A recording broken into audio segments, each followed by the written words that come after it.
Shalom, selamat pagi. Kita akan mengawali dengan persekutuan doa pagi kami pada pagi hari ini dengan mengangkat satu pujian, sebab Kau layak, karena hanya Tuhan yang layak kita puji dan kita agungkan. Yesus, ku cinta Kau, ku tinggikan, ku agungkan. Aku kan memuji-Mu, baik di dalam suka dan duka.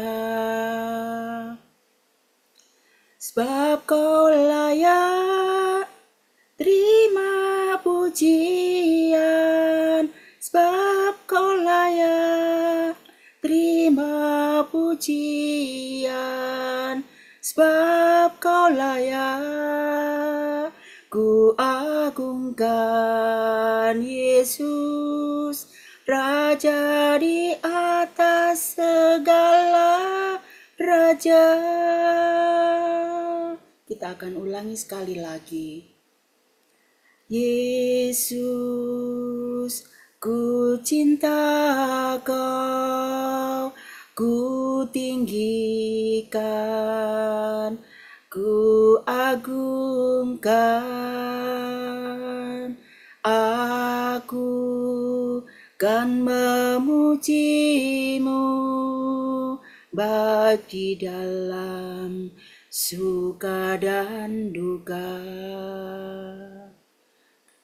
Sebab Kau layak terima pujian, sebab Kau layak terima pujian, sebab Kau layak ku agungkan. Yesus, Raja di atas segala raja, Raja di atas segala raja. Mari kita bersatu di dalam doa. Tuhan Yesus, Bapa Allah kami yang baik, terima kasih ya Bapa karena anugerah-Mu yang sungguh mulia dan sungguh kami tidak pernah merasa kecewa. Terima kasih Tuhan Yesus karena Engkau sudah memberikan kesehatan kami, berkat-berkat yang tidak terhitung di dalam kehidupan kami, jemaat-Mu GKMI Pengharapan. Kami mengucap syukur pada pagi hari ini Tuhan, karena Engkau ya Bapa masih memberikan kesempatan kami untuk bersama-sama melalui Zoom doa pagi ini ya Tuhan. Kami juga berdoa untuk saudara kami yang belum bisa bergabung. Biarlah Tuhan berikan kesempatan untuk Rebo yang akan mendatang untuk mengikuti persekutuan doa ini. Kami menyerahkan pujian, firman Tuhan, juga doa-doa yang akan kami naikkan. Biarlah semua ini ya Tuhan, kerinduan kami untuk memuliakan, mengagungkan nama-Mu saja. Berkati semua yang bertugas pada hari ini ya Bapa.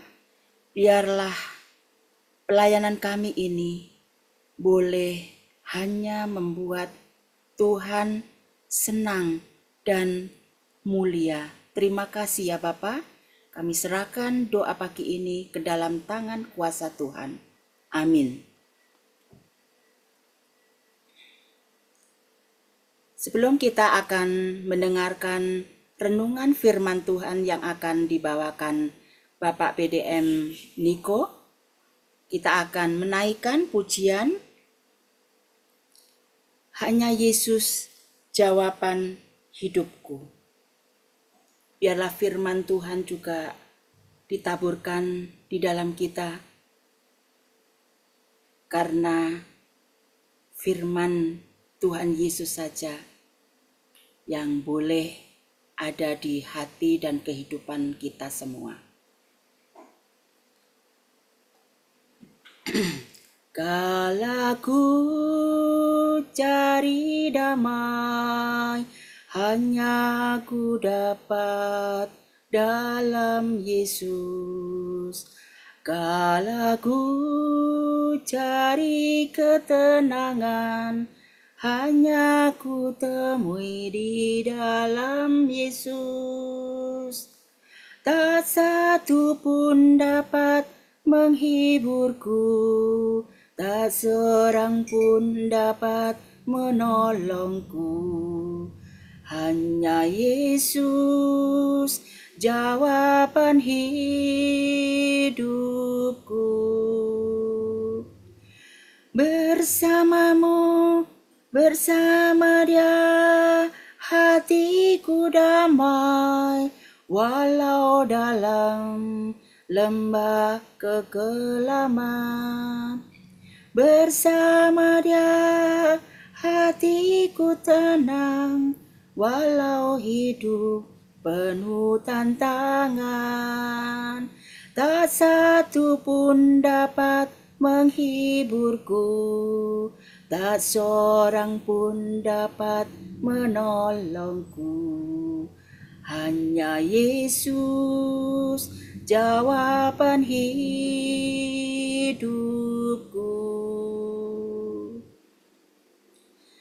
Kala ku cari damai, hanya ku dapat dalam Yesus.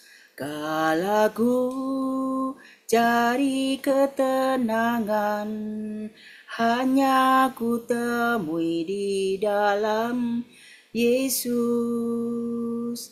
Tak satu pun dapat menghiburku, tak seorang pun dapat menolongku. Hanya Yesus, jawaban hidupku. Hanya Yesus, jawaban hidupku.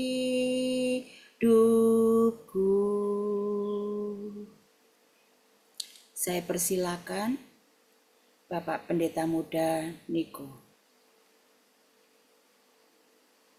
Terima kasih untuk ini yang sudah membantu kita mempersiapkan hati kita untuk berdoa bersama-sama pada hari ini. Dan mari Bapak Ibu Saudara, kita akan bersama-sama mendengarkan firman Tuhan. Mari kita mempersiapkan hati kita dengan berdoa. Mari kita berdoa Bapak Ibu Saudara. Tuhan Yesus, kami bersyukur untuk pagi hari ini, ketika kami boleh memulai hari kami ini bersama-sama dengan Engkau ya Tuhan. Sekali lagi kami akan bersama-sama menemukan firman Tuhan. Tolong kami supaya kami boleh mengerti, memahaminya, terlebih kami boleh melakukannya dalam kehidupan setiap kami. Tolong hambamu juga yang Engkau pakai untuk memberitakan kebenaran firman Tuhan ini, agar apa yang keluar dari lidah bibirnya ini semata-mata hanyalah kebenaran firman Tuhan yang boleh menjadi berkat bagi setiap kami. Hanya dalam nama Tuhan Yesus kami sudah berdoa. Amin. Ya, Shalom, selamat pagi Bapak Ibu yang dikasihi Tuhan. Hari ini saya rindu membagikan suatu sharing firman Tuhan dengan sebuah tema, yaitu berdoa dengan Alkitab. Kalau dalam bahasa Inggrisnya itu praying the Bible. Nah, saya mengambil ini satu istilah ini dari sebuah buku karangan Donald Whitney, dan nanti mungkin saya juga akan mengutip beberapa kutipan dari Donald Whitney ini, dan kiranya ini firman Tuhan yang juga boleh membantu menguatkan kita semua ya di dalam kehidupan doa kita masing-masing. Nah, Bapak Ibu, saya mau memulai perenungan kita hari ini dengan suatu pertanyaan. Kira-kira di dalam kehidupan kita sebagai orang Kristen, di dalam kehidupan doa kita, pernahkah kita merasa bosan atau kita merasa hambar, kita merasa tidak bergairah ketika kita berdoa? Nah, Bapak Saudara, banyak sekali orang-orang Kristen yang merasa bahwa sepertinya kehidupan doanya tidak seperti yang mereka harapkan, tidak seperti yang mereka pikirkan. Seringkali kita punya satu niatan yang baik, kita punya suatu tekad yang baru, komitmen yang baik gitu. Kita pengen sekali punya kehidupan doa yang baik. Tapi nggak jarang juga ada orang-orang Kristen yang merasa bahwa kehidupan doa mereka, disiplin doa mereka itu malah justru membawa satu rasa frustrasi, satu rasa bersalah. Bukannya satu kebebasan dan satu sukacita. Nah, bagaimana mungkin sesuatu yang seharusnya menjadi satu hak istimewa, doa yang seharusnya menjadi hak istimewa bagi kita ini malah berubah jadi suatu kewajiban yang terasa berat. Nah, kenapa kita, seperti yang dikatakan oleh Donald Whitney dalam bukunya Praying the Bible ini, seharusnya ketika kita berdoa, kita bisa berbicara kepada pribadi yang paling mengagumkan di alam semesta ini, kepada Tuhan kita, kepada Sang Pencipta kita tentang segala hal-hal penting dalam hidup kita. Tetapi di saat yang sama juga, kita berasa bosan, bahkan kita merasa hambar di dalam kehidupan doa-doa kita. Nah, Bapak Saudara, jawabannya sangat mudah, sangat sederhana dari pertanyaan ini. Nah, dalam bukunya Praying the Bible ini, Donald ini mengatakan bahwa mungkin masalahnya sederhana ini.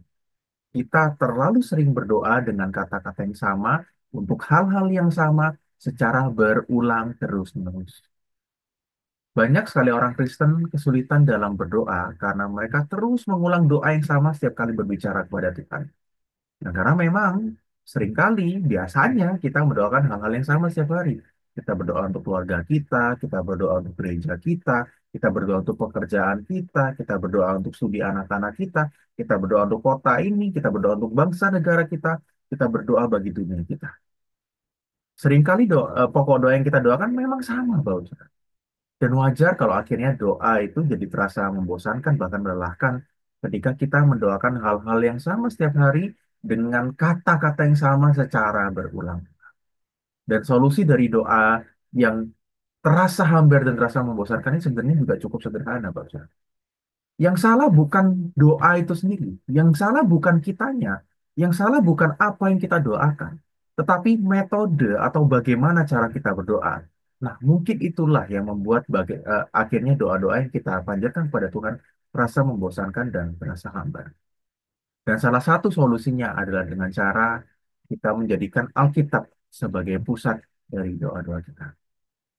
Ketika kita berdoa dengan Alkitab, ketika kita mendoakan ayat-ayat dari Alkitab itu sendiri, maka metode ini bisa membantu kita lebih fokus dan membuat doa-doa kita sehari-hari menjadi satu doa yang lebih hidup. Nah, pertanyaan yang pertama, mengapa kita perlu berdoa dengan Alkitab?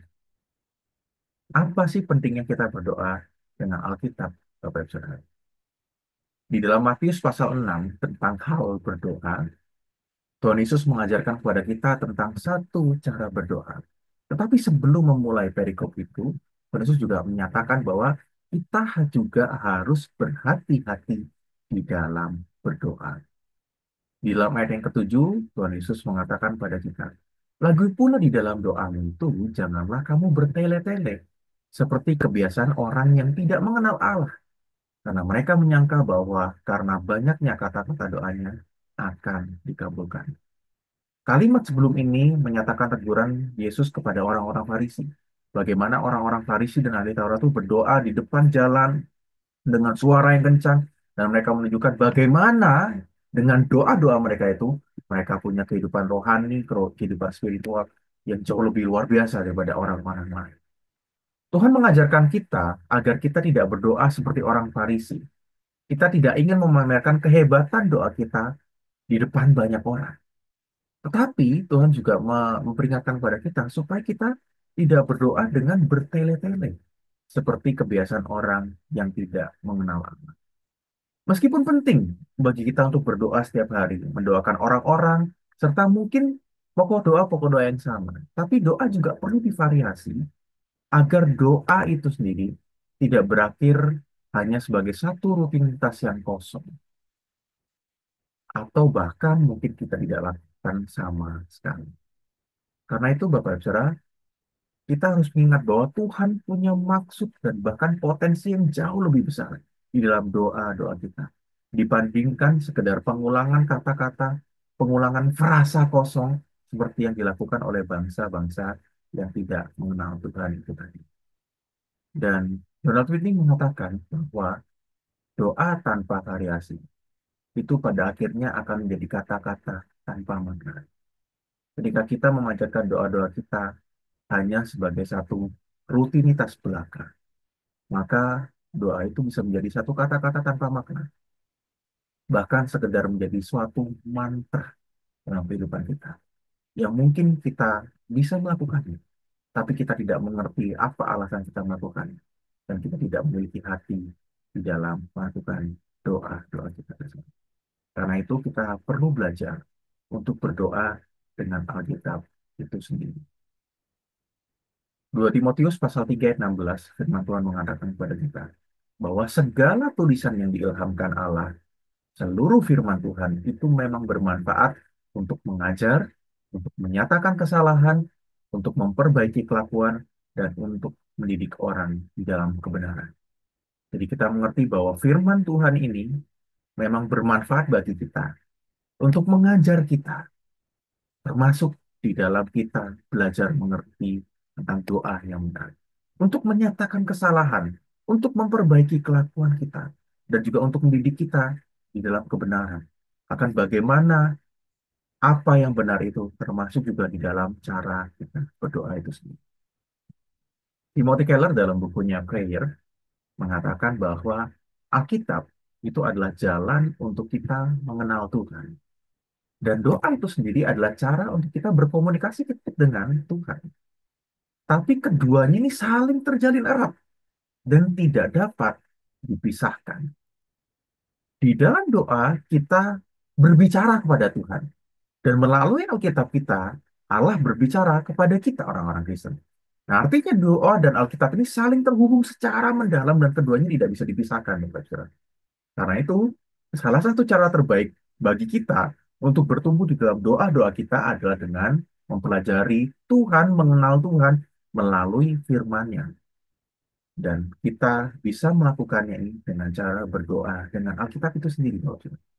Dengan membaca Alkitab, kita semakin mengenal siapa Tuhan dan apa yang Tuhan kehendaki di dalam kehidupan kita. Dan apakah yang Tuhan kehendaki dalam kehidupan kita? Jawabannya yaitu supaya kita bertumbuh dalam karakter, di dalam semakin serupa dengan Kristus itu sendiri. Karena dari itu, membaca Alkitab dan berdoa ini harus jadi satu hal yang beriringan senantiasa, Bapak Tuhan. Karena melalui Alkitab kita belajar bagaimana berdoa, bagaimana kita mengenal hati Tuhan sebagai anak-anak. Warren Wiersbe dalam bukunya Prayer 101 juga mengatakan bahwa doa itu sendiri sebenarnya adalah satu urusan yang serius. Karena doa yang sejati berarti kita bersekutu dengan Tuhan, Sang Pencipta alam semesta itu sendiri. Dan kita bekerja sama dengannya untuk mewujudkan kehendaknya di bumi ini. Karena itu ketika kita semakin mengenal Tuhan dan semakin mengenal firman-Nya, maka semakin baik pula kita bisa berdoa. Karena ketika kita semakin mengenal Tuhan di dalam firman-Nya, kita semakin tahu apa kehendak Tuhan bagi kita dan apa kehendaknya bagi dunia ini. Dan ketika kita semakin mengenal kehendak Tuhan, maka kita juga semakin baik pula di dalam berdoa dan melihat bagaimana Tuhan akan menjawab doa-doa kita. Berdoa menggunakan Alkitab memungkinkan Tuhan untuk memimpin percakapan kita dengannya. Seringkali satu hal yang ironis yang dilakukan oleh orang-orang Kristen adalah doa yang adalah komunikasi dua arah itu malah menjadi komunikasi satu arah antara kita dengan Tuhan. Mungkin kita sering berdoa, mungkin kita sering berbicara kepada Tuhan, tapi kita nggak benar-benar berkomunikasi pada Tuhan. Karena di dalam doa-doa kita itu kita menyampaikan satu list panjang kepada Tuhan. Tuhan, saya ingin ini, saya ingin itu, tolong saya ini, tolong saya itu. Kitalah yang memimpin percakapan itu, kitalah yang memulai percakapan itu. Dan kita seakan-akan mendikte Tuhan untuk menjawab doa-doa kita. Padahal seharusnya doa adalah komunikasi, percakapan dua arah. Dan ketika kita berdoa menggunakan Alkitab, Bapak Ibu Saudara, maka di dalam doa-doa kita, kita memungkinkan, kita membiarkan Allah untuk memimpin percakapan kita dengannya. Dan metode ini membantu kita untuk membangun hubungan pribadi, relasi yang erat relasi yang lebih dalam dengan Tuhan kita. Dan dengan demikian, maka kita akan dapat berdoa dengan lebih terarah dan lebih sesuai dengan kehendak Tuhan. Pertanyaan yang kedua, bagaimana cara kita berdoa dengan Alkitab? Sebenarnya caranya sangat sederhana, Bapak Saudara, tapi saya membaginya menjadi empat tahapan gitu ya. Yang pertama yang bisa kita lakukan adalah kita memilih sebuah ayat atau sebuah perikop untuk kita membacanya, lalu kita merenungkan terlebih dahulu perikop tersebut.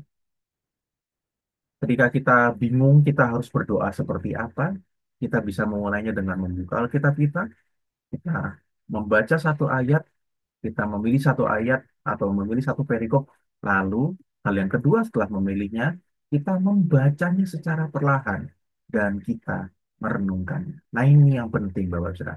Ini ada momen di mana kita membiarkan Tuhan terlebih dahulu berbicara kepada kita. Ketika kita membaca secara perlahan, renungkan firman Tuhan yang kita baca itu tadi, maka itu saatnya di mana kita meminta Tuhan untuk mengarahkan hati kita. Karena di dalam berdoa, sangat penting di mana kita juga mendengarkan suara Tuhan, memahami kehendak Tuhan ketika kita membaca firman-Nya. Supaya di dalam doa-doa kita itu tercipta suatu percakapan yang seimbang. Bukan hanya kita ngomong terus-terusan kepada Tuhan dan kita tidak membiarkan Tuhan berbicara kepada kita. Dan dengan cara inilah kita percaya bahwa sebagai anak-anak Tuhan, kita membuka diri kepada pemahaman rohani yang lebih dalam dan di dalam pertumbuhan iman kita di dalam mengenal Tuhan. Nah, sebagian orang mungkin khawatir hal ini memberi satu celah kepada penafsiran yang keliru. Karena ketika kita membaca Alkitab, kita bisa jadi punya pemahaman yang keliru. Tetapi saat berdoa dengan Alkitab, sebetulnya kita nggak perlu terlalu khawatir dengan akurasi dari penafsiran itu sendiri. Kita nggak perlu baca tafsiran, kita nggak perlu tanya ke Pak Edi dulu, atau tanya ke saya dulu, Pak Edi ini artinya apa ya? Yang betul apa yang nggak perlu seperti itu, Bapak Saudara. Karena ada perbedaan antara menafsirkan Alkitab itu sendiri dan berdoa dengan Alkitab. Kalau menafsirkan Alkitab, memang tujuannya adalah untuk memahami maksud Tuhan di dalam teks Alkitab tersebut. Sedangkan ketika kita berdoa dengan menggunakan Alkitab, ketika kita praying the Bible itu sendiri, berarti kita menggunakan bahasa dari firman Tuhan, dari ayat yang kita baca itu, untuk kita berbicara kepada Tuhan tentang apa yang muncul di dalam pikiran kita.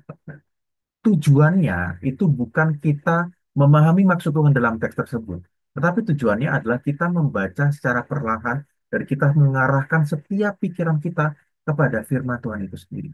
Sehingga ketika kita mengarahkan pikiran kita kepada firman Tuhan itu, satu yang jadi harapan kita, Tuhan juga mengubahkan hati kita dan mengarahkan kita di dalam doa-doa kita. Satu hal yang saya yakini adalah sebagai orang-orang Kristen, sebagai orang-orang percaya, kita bebas menyampaikan setiap pergumulan kita kepada Tuhan.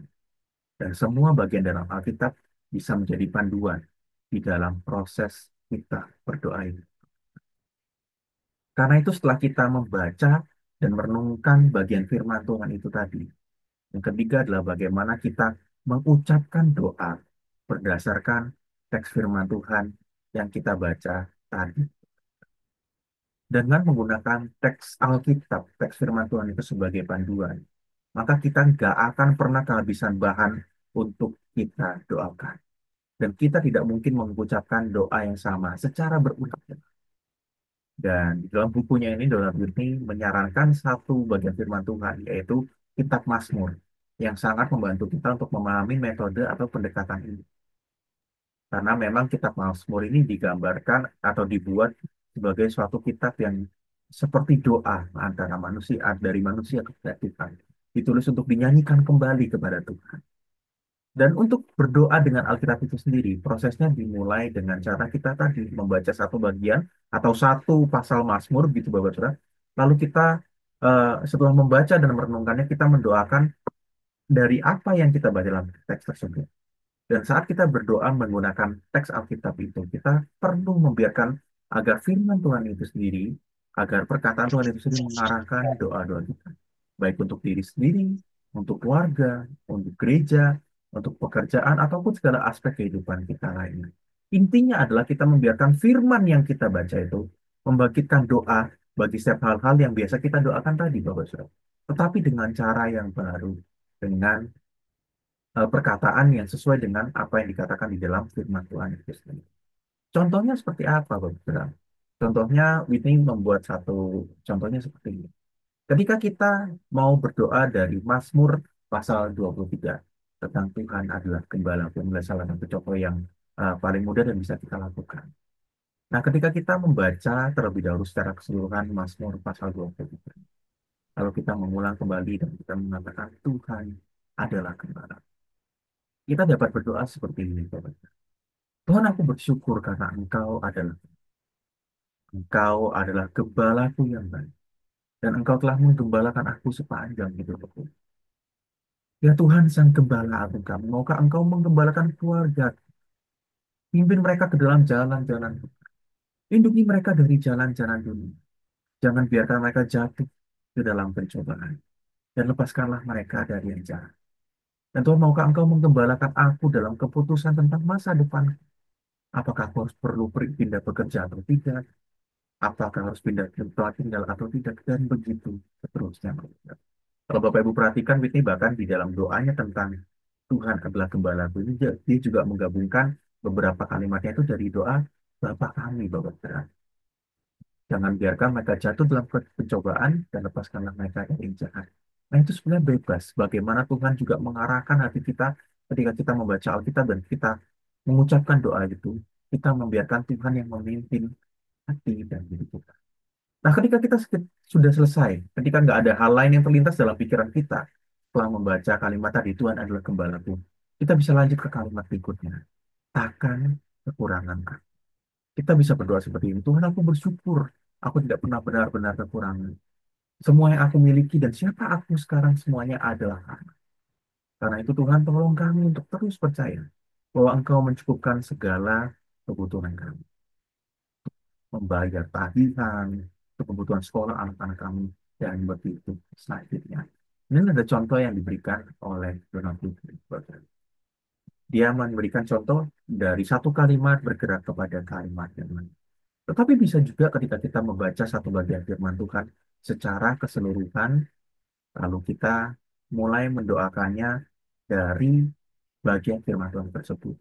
Contohnya, Bapak Saudara, jika kita membaca dari Yesaya pasal 53, bagaimana di dalam nubuatan Nabi Yesaya ini mengingatkan kita bagaimana karya keselamatan yang Kristus berikan kepada kita. Dan di dalam doa kita itu ketika kita membaca Yesaya pasal 53, kita bisa memulainya dengan mengatakan, Tuhan Yesus terima kasih karena Engkau mau menderita bagiku. Kau bahkan rela ditikam karena pelanggaran-pelanggaran. Terima kasih karena kasih-Mu tidak berubah meskipun aku telah berdosa. Karena itu tolong aku untuk hidup sesuai dengan kehendak. Nah, kita juga bisa berdoa dengan cara yang demikian.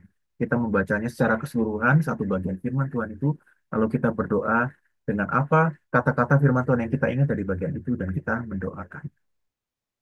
Yang paling penting, yang langkah keempat, Bapak Ibu Saudara.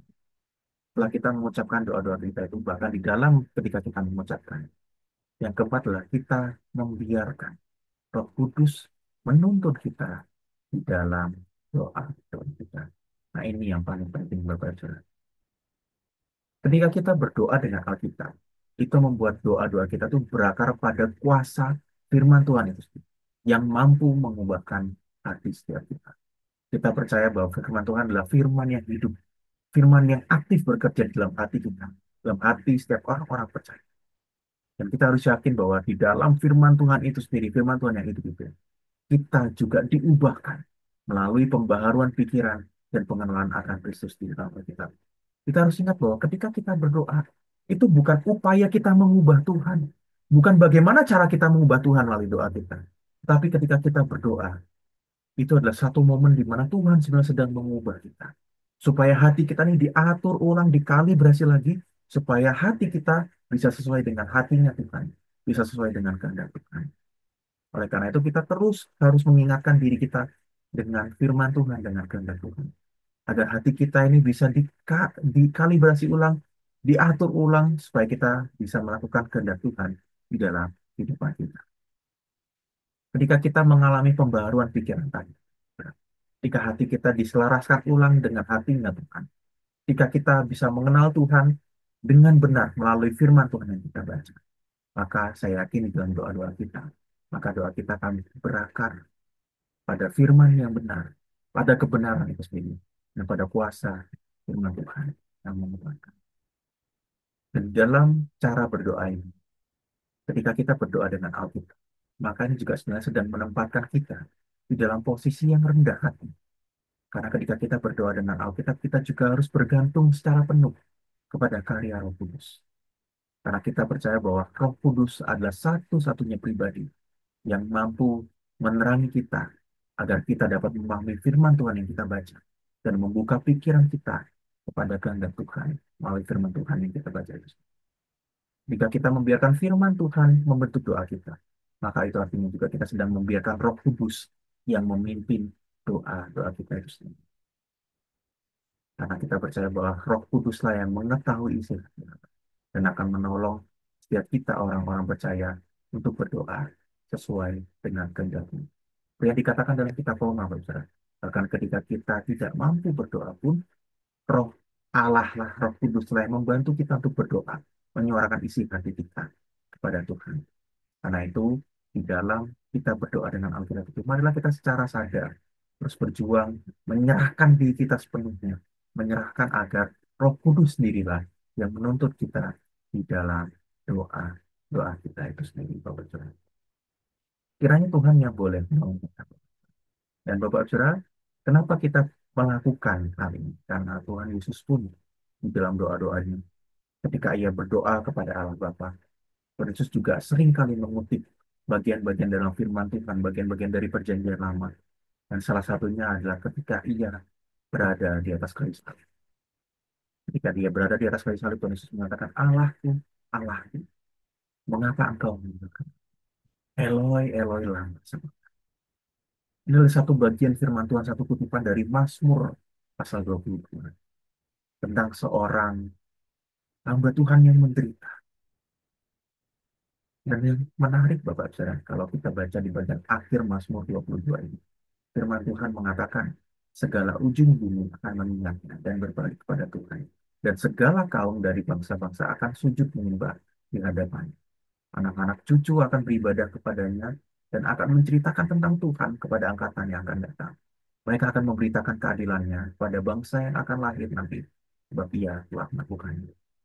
Saya berpikir pada waktu itu ketika Tuhan mengatakan kalimat ini, Allahku, Allahku, mengapa engkau meninggalkan aku? Tuhan berada dalam satu pergumulan yang hebat. Yesus berada dalam satu pergumulan yang luar biasa.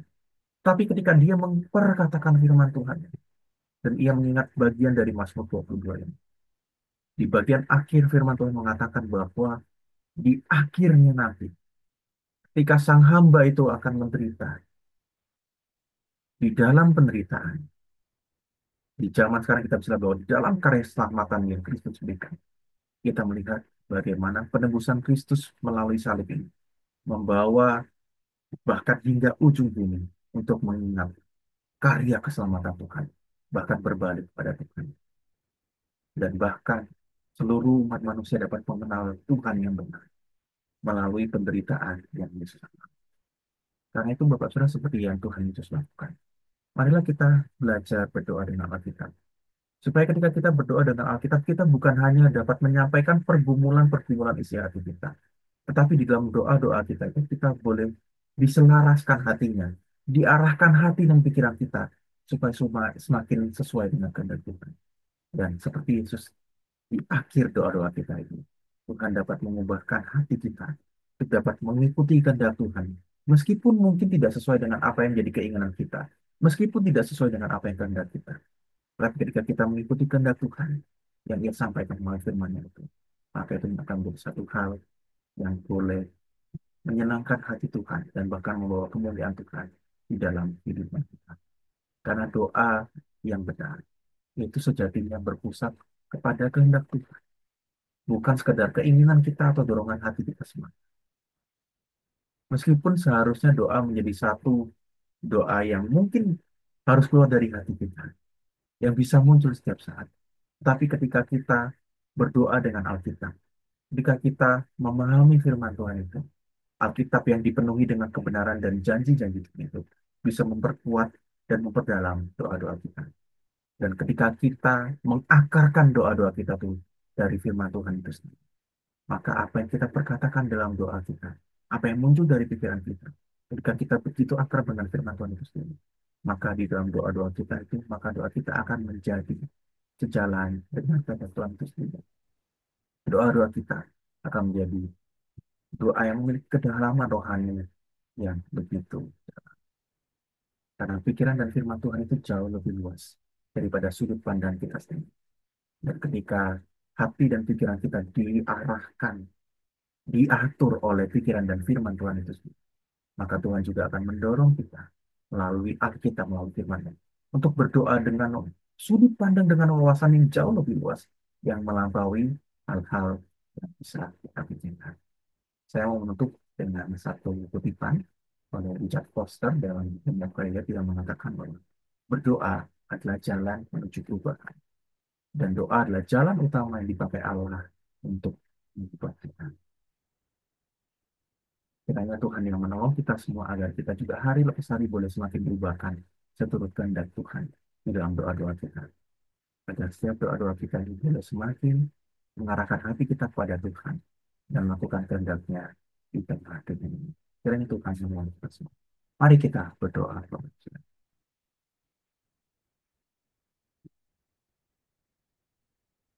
Ya Tuhan, seperti firman-Mu di dalam 2 Timotius tadi, bahwa segala firman-Mu itu memang bertujuan untuk mengajarkan, untuk memperbaiki kelakuan kami, untuk mendidik kami di dalam kebenaran. Karena itu tolong kami Tuhan, agar kami pun boleh belajar punya sikap hati yang benar, punya pola pikir yang benar ketika kami berdoa.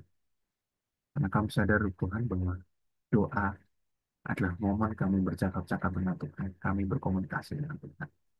Karena kami kalau seringkali dalam doa-doa kami begitu egois, karena kami berusaha mengungkapkan apa yang kami inginkan. Bahkan tak jarang kami berusaha mendikte kepada agar Tuhan lakukan apa yang kami kehendaki. Tapi kami lupa untuk berusaha mendengarkan apa isi hati Tuhan bagi setiap kami. Untuk menyelaraskan hati kami dengan hati Tuhan. Dan itu Tuhan, terima kasih melalui firman Tuhan hari ini, khususnya melalui buku yang diberikan oleh hambamu, yaitu Tuhan ini. Kami boleh belajar hari ini, kami boleh kembali diingatkan, dan kami boleh berdoa dengan Alkitab. Tolong kami Tuhan, agar kami dalam doa-doa kami, hari lepas hari boleh semakin diselaraskan dengan hati Tuhan, hati kami boleh diatur kembali, agar kami boleh semakin sesuai dengan kehendak Tuhan. Nah, kami rindu Tuhan, kami boleh dipakai menjadi alat Tuhan, untuk memberitakan kebenaran Tuhan, memberitakan kemuliaan Tuhan di tengah dunia di mana kami. Terima kasih Tuhan. Hanya di dalam nama Tuhan Yesus, kami sudah berdoa. Amin. Silakan kembali kepada Ibu Rini.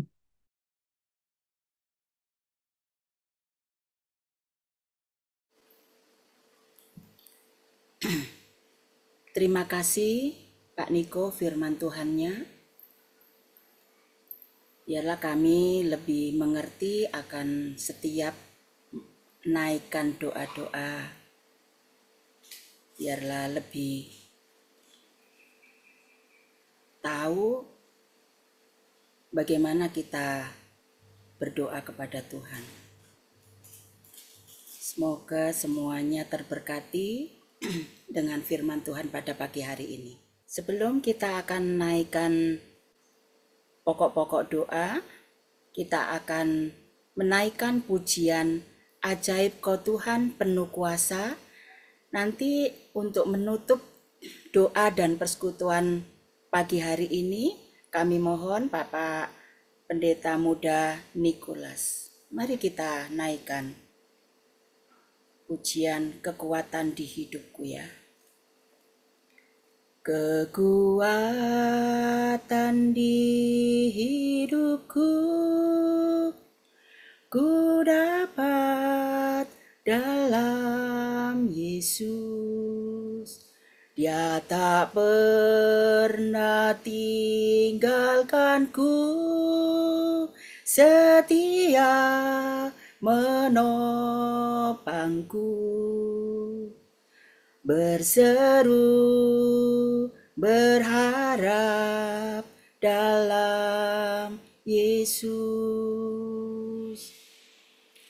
Ajaib kau Tuhan, penuh kuasa, sanggup pulihkan keadaanku. Dalam tanganmu seluruh hidupku tak akan goyah selamanya.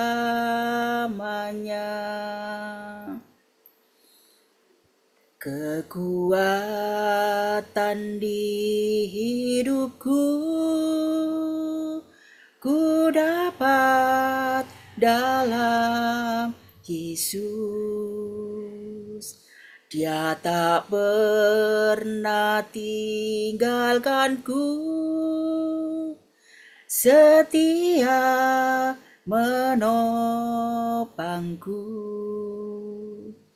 berseru berharap dalam Yesus.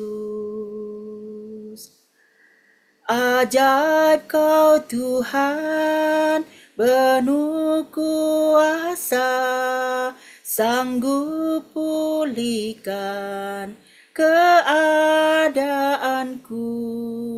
Dalam tanganmu seluruh hidupku tak akan goyah selamanya, tak akan goyah selamanya. Mari bersatu di dalam doa. Bapak, kami juga mau berdoa untuk seluruh jemaat GKMI Pengharapan.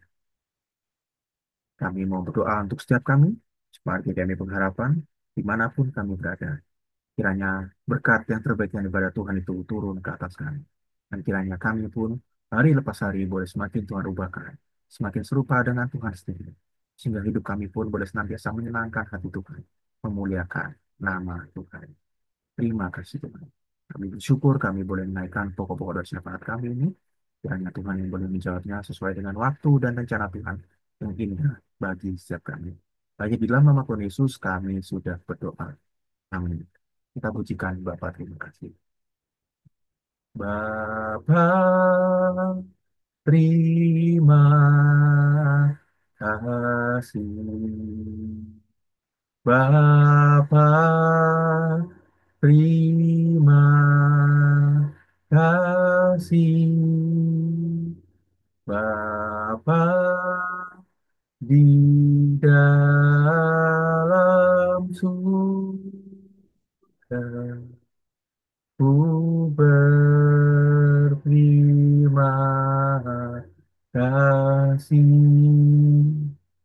Amin. Pagi, Bapak Ibu, saya akan mengambil waktu itu sedikit.